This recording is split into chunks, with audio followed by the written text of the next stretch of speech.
Second year के बच्चों, आज हम आपको नया चैप्टर पढ़ाने जा रहे हैं। परिचालन ऑब्लिक संचालन लागत पद्धति, मतलब ऑपरेटिंग कॉस्टिंग। इसका मतलब ये होता है कि कुछ ऐसी संस्थाएं होती हैं जो किसी सामग्री का या वस्तु का निर्माण नहीं करती हैं, बल्कि एक अलग तरीके से अनेक प्रकार की सेवाएं अपने उपभोक्ताओं को प्रदान करती हैं। परिचालन का मतलब होता है परिवहन से संबंधित सेवाएं।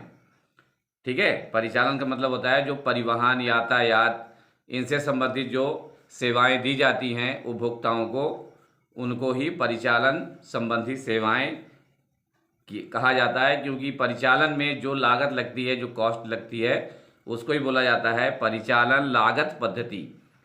अब इसमें सबसे मेन ये होता है कि परिचालन लागत तो हमने कह दिया, लेकिन इनके कौन कौन से संस्थान हैं और यातायात या परिवहन में कौन कौन से संस्थान आते हैं जो ये अपने उपभोक्ताओं को ये सेवाएं प्रदान करते हैं और किसी वस्तु का या किसी चीज़ का निर्माण नहीं करते हैं, क्रय विक्रय नहीं करते हैं। ये इनका मेन उदाहरण एक ये है कि यातायात या परिवहन सेवा संस्थान, इसका उदाहरण मेन है बस, ट्रक, रेल, हवाई जहाज इत्यादि। दूसरा है आपूर्ति सेवा संस्थान, जैसे बिजली, पानी का या गैस का। तीसरा है कल्याणकारी सेवा संस्थान, जैसे होटल, कैंटीन, अस्पताल, पुस्तकालय। और चौथा है मनोरंजन सेवा, जैसे सिनेमा या सर्कस। तो ये जो संस्थाएं हैं, तो ये ही अपने उपभोक्ताओं को सेवाएं प्रदान करती हैं, उसके बदले में ये उनसे चार्ज लेती हैं। अब इनका परिचालन पद्धति का मेन उद्देश्य क्या है वो लिख लीजिए। पहला उद्देश्य है प्रदान की जाने वाली सेवा की प्रति इकाई लागत निर्धारित करना। प्रदान की जाने वाली सेवा, जो उपभोक्ताओं को सेवा दी जाती है, उसकी इकाई लागत, यूनिट पर कॉस्ट की जानकारी रखना या निर्धारित कर लेना कि इतने किलोमीटर का हम इतना पैसा लेंगे, ये पहले ही निर्धारित कर लेना चाहिए। दूसरा है अवधि विशेष से आने वाली कुल लागत ज्ञात करना। अवधि विशेष, समय के, अवधि का मतलब होता है समय के अनुसार लगने वाली जो लागत है वो कितनी लगेगी, उसकी कॉस्टिंग क्या होगी, उसको पहले ज्ञात कर लेना चाहिए। तीसरा है प्रदान की जाने वाली सेवा का प्रति इकाई विक्रय मूल्य निर्धारित करना, ताकि एक निश्चित प्रतिफल रूप प्राप्त हो सके। जो सेवाएं प्रदान की जाएंगी उनका एक प्रतिफल, उसमें कितना हमको लागत लगेगा, उसका मतलब रिटर्न कितना हमको मिलेगा, उस हिसाब से उसको पहले ही प्रतिफल को पहले फिक्स कर लेना चाहिए कि हमें इस दूरी तक इतना समय लगेगा और इतना पैसा इसमें प्रॉफिटेबल होगा। नेक्स्ट है 5, लागतों की अंतः अवधि एवं अंतः फर्म का तुलनात्मक अध्ययन करना, ताकि इकाई अपने प्रतिद्वंदी की तुलना में कम मूल्य पर श्रेष्ठ सेवा प्रदान कर सके। आप लोग जानते हैं कि हर चीज़ में कंपटीशन है, तो इस कंपटीशन को पहले ही पढ़ लेना चाहिए। जो भी ये संस्थाएं होती हैं, ये पहले ही जानकारी सब रख लेती हैं कि कौन कौन से ट्रेवल्स हैं, कौन कौन से ट्रक वाले हैं, जिनकी एजेंसियां हैं, ट्रक चलाते हैं, माल सेवा प्रदान करते हैं, क्या इनका रेट है। उससे जानकारी लेने के बाद ये अपनी एजेंसियों को उस हिसाब से इनका रेट फिक्स करते हैं और ये उपभोक्ताओं को सेवा प्रदान करते हैं, ताकि इनको भी प्रॉफिट हो सके। परिचालन लागत इकाई के बारे में देखिए, ये एक विधि है।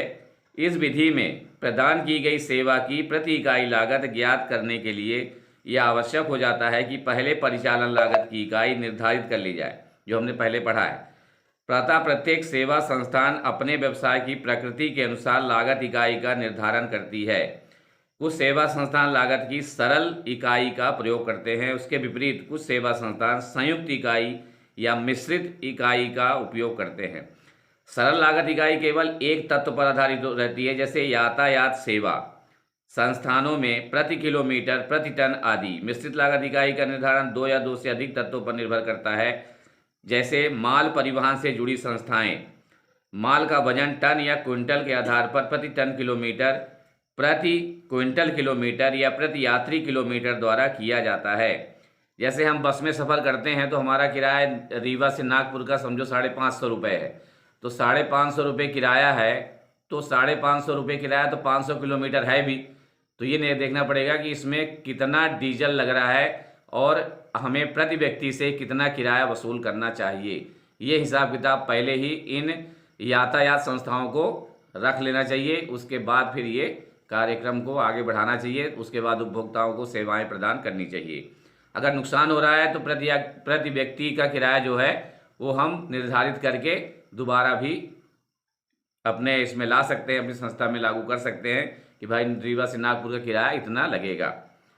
नेक्स्ट है, जैसे ट्रक है, ट्रक से हमें कोई चीज़ भेजना है तो उसमें लगता है प्रति कुंटल किलोमीटर। एक कुंटल का, जैसे 1 कुंटल है तो 1 किलोमीटर जाने का कितना खर्चा आएगा, प्रति इकाई के हिसाब से हम उसमें निर्धारित करेंगे, उसका गुणन वगैरह करके उसके बाद फिर निर्धारित करेंगे कि ये हमको इतना चाहिए। मतलब 1 किलोमीटर का 100 कुंटल, 1 किलोमीटर में 100 किलो माल ले जाना है तो कितना किराया लगेगा।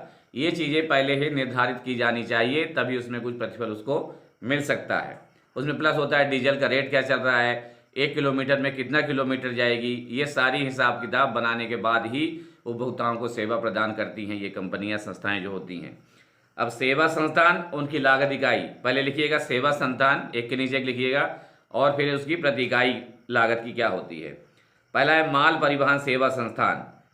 जो माल परिवहन सेवा संस्थान है, माल परिवहन का मतलब होता है माल ढोने वाला, माल एक शहर से दूसरे शहर ले जाने वाला, तो उनका होता है प्रति टन या प्रति कुंटल किलोमीटर, है ना। प्रति टन के हिसाब से रेट लगाएंगे वो, या फिर प्रति कुंटल के हिसाब से रेट लगाएंगे। दूसरा है यात्री परिवहन सेवा संस्थान, प्रति यात्री किलोमीटर। एक व्यक्ति का रीवा में, जो मैं भी उदाहरण दिया, रीवा से नागपुर का किराया कितना होना चाहिए, तो ये प्रति व्यक्ति किलोमीटर के हिसाब से किराया इनका निश्चित किया जाता है। तीसरा है विद्युत वितरण संस्थान, प्रति किलोवाट घंटा। 1 किलोवाट में कितना खर्चा आएगा और प्रति घंटा कितना खर्चा आएगा, ये निर्धारित करना भी इनका ही काम है। तीसरा है जल प्रदान सेवा, जो हमारे यहाँ गवर्नमेंट पाइपलाइन देती है, कनेक्शन देती है पानी का, तो उसका भी मीटर लगा रहता है। उस मीटर के हिसाब से प्रति गैलन, प्रति 1000 लीटर कितना पानी आ रहा है, तो ये भी जानकारी इनको रखना जरूरी है, तभी ये बिल बना सकते हैं और उपभोक्ता तक भेज सकते हैं। होटल है प्रति कमरा दिवस, प्रति यात्री दिवस, मतलब एक कमरे का प्रतिदिन का कितना किराया होगा, या प्रति व्यक्ति के हिसाब से होगा, या फिर एक दिन के हिसाब से होगा। ये सारा हिसाब किताब पहले निर्धारित करना बहुत इंपॉर्टेंट है। 6 है अस्पताल, प्रति रोगी दिवस, एक दिन का पर डे मरीज का कितना पैसा लगेगा, ये हॉस्पिटल वाला पहले बता देता है। और उसमें अगर ऑपरेशन कराना है उसका, तो ऑपरेशन का भी चार्ज जो पहले निश्चित कर लेगा कि हमें ये इसमें चीज़ें लगेंगी, ये पार्ट्स लगेंगे और ये मेडिसिन्स लगेंगे। सब कुछ जानकारी लेने के बाद, उसका हिसाब बनाने के बाद, मतलब एस्टीमेट बनाने के बाद निर्धारित करते हैं। फिर वो मतलब पेशेंट के जो उनका पेरेंट्स होते हैं उनको बता देते हैं कि भाई इतना खर्चा आपको आएगा, तो वो सब निर्धारित करने के बाद ही बताते हैं। प्रति पलंग, एक बेड का खर्चा कितना आएगा, 24 घंटे का या 12 घंटे का या 6 घंटे का, जो भी उनको मरीज के हिसाब से, मरीज की हालत देख के ये सब तय किया जाता है। और फिर वो इनको पेरेंट्स जो होते हैं उनको बताया जाता है, जो उनके साथ में आते हैं मरीज को लेके, उनको सब डिटेल बताया जाता है कि आपका इतना खर्चा लगेगा, इतने की मेडिसिन लगेगी, अगर ऑपरेशन कराएंगे तो इतना लगेगा। तो ये सारी चीज़ें पहले ही प्लानिंग करके, निर्धारित करके, एस्टिमेट बना के फिर पेरेंट्स को बताना पड़ता है। नेक्स्ट है हमारा कैंटीन, प्रति थाली, प्रति भोजन, प्रति रुकब। हम कैंटीन में जाते हैं तो हम जैसे खाना हमें खाना, तो कहीं कहीं ये रेट होता है कि 120 रुपये थाली, 220 रुपये थाली, 510 रुपये थाली। तो ये एक थाली का रेट होता है। 1000 की भी थाली आती है, 2000 की भी आती है और 40,000 की भी आती है। तो ये जो चीज़ें हैं, तो थाली के हिसाब से इनका रेट फिक्स होता है। कौन सी थाली आप लेना पसंद करेंगे, कितना आपका जेब गवा दे रहा है कि हम इतने वाली थाली खाएंगे, उस हिसाब से इनका रेट फिक्स हो जाता है। और उसमें वो बोर्ड लगा देते हैं कि ये थाली इतने की है और ये थाली इतने की है। प्रति कप, जैसे हम चाय पीना है, कॉफ़ी पीना है, कोल्ड ड्रिंक पीना, जो भी पीना है, उस हिसाब से वो रेट उनका पहले ही प्लानिंग करके निर्धारित किया जाता है। फिर उसके बाद कस्टमर को बताते हैं कि भाई ये इतने रुपए कप मिलेगा आपको। परिचालन लागत की गणना जब हम करते हैं तो कैसे करना चाहिए। पहला है हमारा, परिचालन लागत का निर्धारण करते समय किसी अवधि विशेष के संपूर्ण व्ययों का योग प्राप्त किया जाता है। जितने खर्चे होंगे सबका उनका टोटल करना पड़ेगा, तथा अवधि में प्रदान की गई सेवा इकाई के आधार पर प्रति इकाई लागत निर्धारित की जाती है। परिचालन विधि के अंतर्गत इसका संग्रहण एवं वर्गीकरण लागत निर्धारण की अन्य विधियों से अलग होता है। अब इसमें पहली विधि होती है, इसको 2 भागों में बांटते हैं, स्थायी व्यय और परिवर्तनशील व्यय। स्थायी व्यय का मतलब है कि फिक्स खर्चा, जो खर्चा वो फिक्स है, इसमें कोई मतलब वेरिएबल नहीं है। और दूसरा है परिवर्तनशील व्यय, जो वेरिएबल चार्जेस होते हैं, चेंज होते रहते हैं, परिवर्तन होते रहते हैं, तो इसको बोला जाता है परिवर्तनशील व्यय। तो आज के लिए हम इतना ही पढ़ा पाएंगे, आगे कल देखेंगे। आप लोग ठंडी से बचिए, कोरोना से बचिए और अपने घर में पढ़ाई कीजिए, स्वस्थ रहिए। नमस्कार। इसके आगे कल हम पढ़ेंगे, आज के लिए इतना ही।